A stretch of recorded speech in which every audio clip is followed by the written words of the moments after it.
Well, it's an honor to be here and to welcome you all, and thank you for what you're doing.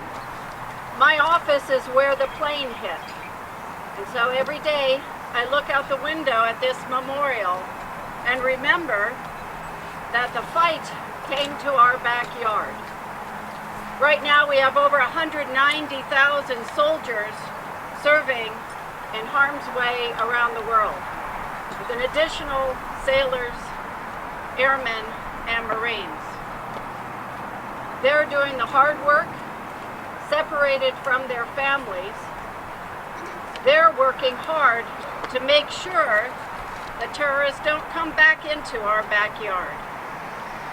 Recognizing those who are here in the building who paid the sacrifice, the ultimate sacrifice, and brought today's problems to the forefront is an honor. It's an honor to recognize them. It's an honor to thank their families and help their families through some of the hardships that they have endured through the loss of their loved ones. There's someone who comes out here almost every day and sits on a bench. Same bench every day. And I look out, bad weather, rain, snow, same person is out here every day. I don't know exactly who they are or who they're recognizing, whether it's family or friend, but they are remembered. They are remembered every day. I am a family member. I lost my sister, Patty Mickley, on September 11th. Well, it was a beautiful morning, as everybody remembers. It's just a stunning day. And Patty called me. We both worked in the Pentagon. And Patty called me because her daughter, who until the week before she'd been in the Pentagon daycare center. But on Monday, her daughter was going to public school. And Monday night, they moved to public school. And her Monday night, Patty went to her daughter's school for back to school night. So Tuesday morning, she called me and she told me about her back to school night activities. She saw where Marie would be sitting, her daughter would be sitting, and she left a note in her daughter's desk telling her that Mommy was proud of her. And then she showed me that some brochures and stuff for a fundraiser for her school. And I said, Patty, she's only been in school one day, they're already raising money.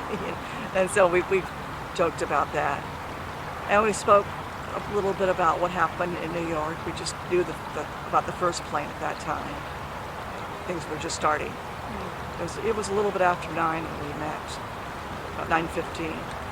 And we chatted about several things, and then she left for her office, and I left for mine. Tim is a pilot with American Airlines, was supposed to fly that day on 9/11, and is also, as you can see, a member of the Civil Air Patrol.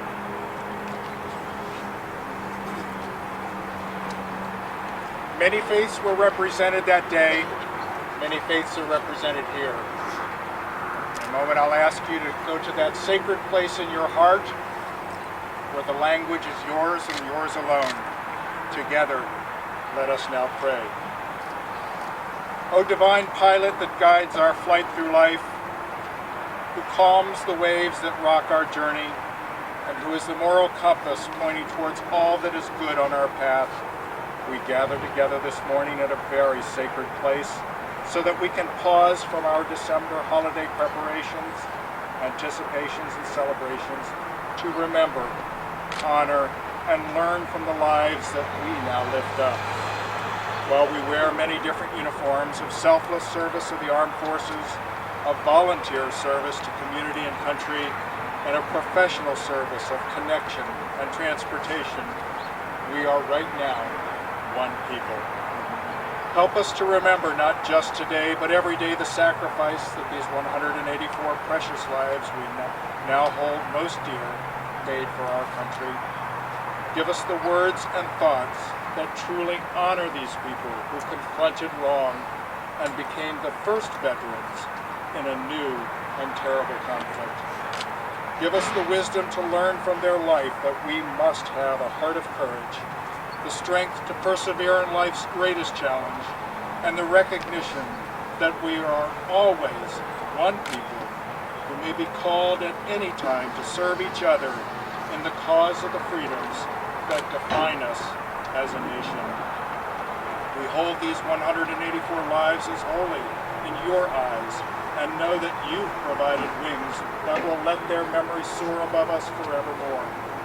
With these wreaths, may we consecrate these memories in the evergreen of balsam fir.